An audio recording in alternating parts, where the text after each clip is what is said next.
waxaa maanta garoonka diyaaradaha ee magaalada Kismaayo ka soo degay madaxa hay'adda Hiilnaaf oo fadhigoodu yahay wadanka Denmark Axmed Maxamed Cilmi agaasimaha hay'adda Hiilnaaf Axmed Maxamed Cilmi ayaa markii uu ka soo degay garoonka diyaaradaha ee Kismaayo wuxuu warbaahinta dhanaan uga warbixiyay safarkiisa uu ku yimid Kismaayo isagoo sheegay inuu la kulmi doono naafada ku sugan magaalada Kismaayo waxa uuna xusay inuu kala hadli doono arrimaha iyaga quseeya hawl baanu imid hawshaas oo ku saabsan in maaragtay aan hawlo ka qabanno anigoo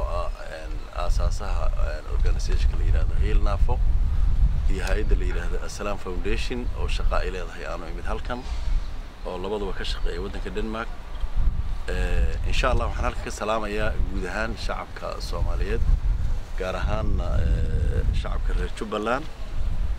on leeyahay ilaahay waxaan uga baryayaa nabadda iyo maaragtay horumarka ay gaadheen inuu ilaahay u siyaadiyo waxaan ku boorinayaa inay ilaashadaan nabadda yar ay heleen oo sii kordhiyaan oo ka wada shaqeeyaan oo cidna lagu halaynin mas'uuliyadeeda dadka oo dhan bay ka dhaxaysaa anigu waxaan ka mid ahay qurba joogta reer Jubbaland oo asal ahaan la dhihi karo waa Rex Maayo garan maayo saan u garan doono magaalada Kismaayo gudaheeda markaan galo waayo muddada inta leeg bay ugu dambeysay أنا ملاين اللبية لو أتنسى كواد أنت مسوي كبر اللبية صدق سنة مياه وحنا هلك كسلامة يا أكلة لمان حكومة دا قلها برلمان كا بدحوينها جبلان الشيخ أحمد محمد إسلام يدمان عيد ماذا ما ركتي مع الجولات كجبلان أنا هلك كسلامة يا علماء دا اللي يردا دمركا أيان هلك كسلامة يا waxaan leeyahay alxamdulillaah rabbil caalamiin hadaan mar aniga oo muddo badan ku fakarayay oo soo tiigsanay magaalada Kismaayo oo ilaahay si nabad ah u keenay safar dheer oo ka soo bilaabay wadanka Denmark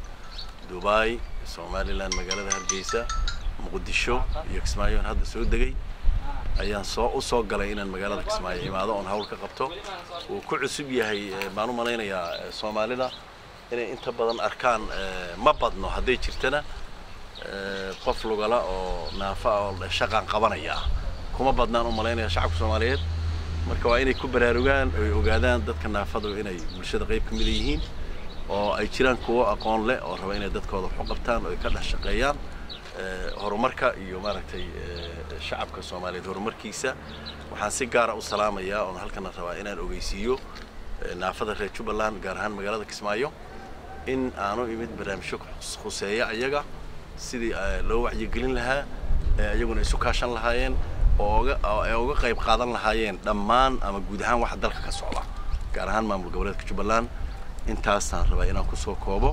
Axmed Maxamed Cilmi agaasimaha hay'adda Hiilnaaf ayaa sheegay inuu ku faraxsan yahay inuu Kismaayo dib ugu soo laabto waxa uuna sheegay inuu Kismaayo ka tagay 1984 waan ku faraxsanahay inaan Kismaayo imaado oo ay igu dambeysay 1984 anigoo nin yar oo maaragtay aad u daayar oo luga qaba